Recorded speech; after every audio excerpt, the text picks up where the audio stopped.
ஓம் சாயிராம். ஸ்ரீ சாயியை பணிக. அனைவருக்கும் சாந்தி நிலவட்டும். நல்லதே செய்வோம், நல்லதே நடக்கும்.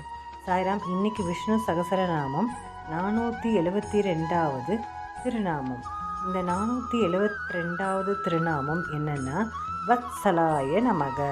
பெரிய திருமொழியில் திருமங்கை ஆழ்வார் அருளிய அற்புதமான ஒரு பாசுரம்.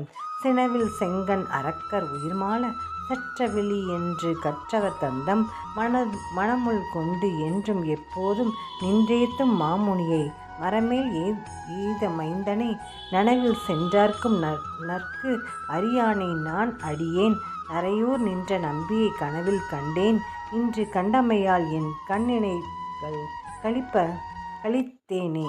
அன்று எந்த திருமால் ராமனாக அவதரித்து சீதையை தன்னிடம் இருந்து பிரித்து வைத்த ராவணனையும் அரக்கர்களையும் அழித்தாரோ, அதே திருமால் இப்போது நாச்சியார் கோவில் ஸ்ரீனிவாச பெருமாளாக அவதரித்து ஜீவாத்மாக்கள் தன்னை அடைவதற்கு தடையாக இருக்கும் அனைத்து பாவங்களையும் போக்கி அருளி கொண்டிருக்கிறார்.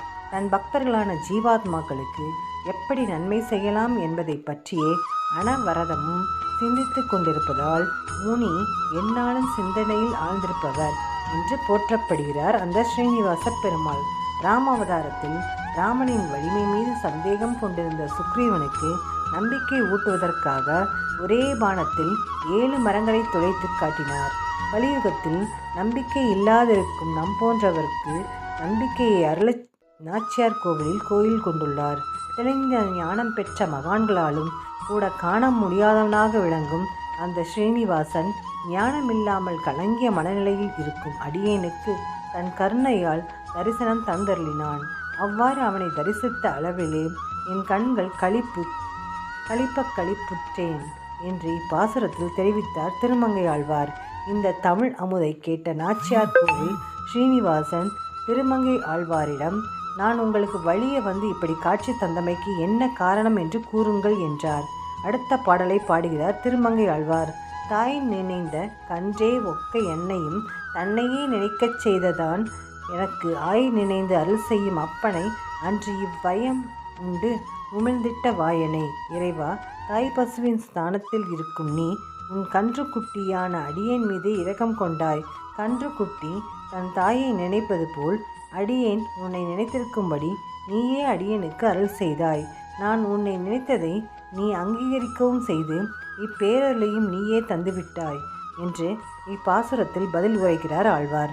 இதிலிருந்து நாம் அறிவது என்னவென்றால், தன்னிடம் சரணாகதி செய்யும் அடியார்களை தனது கன்றிக்குற்றியாய் கருதி அவர்கள் மீது அன்பு செலுத்தி அவர்களின் மனங்களுக்குள் திருமால் குடிவந்து புகுந்து விடுகிறார். அந்த பக்தர்களையும் தன்னுள் நிலைநிறுத்தி விடுகிறார்.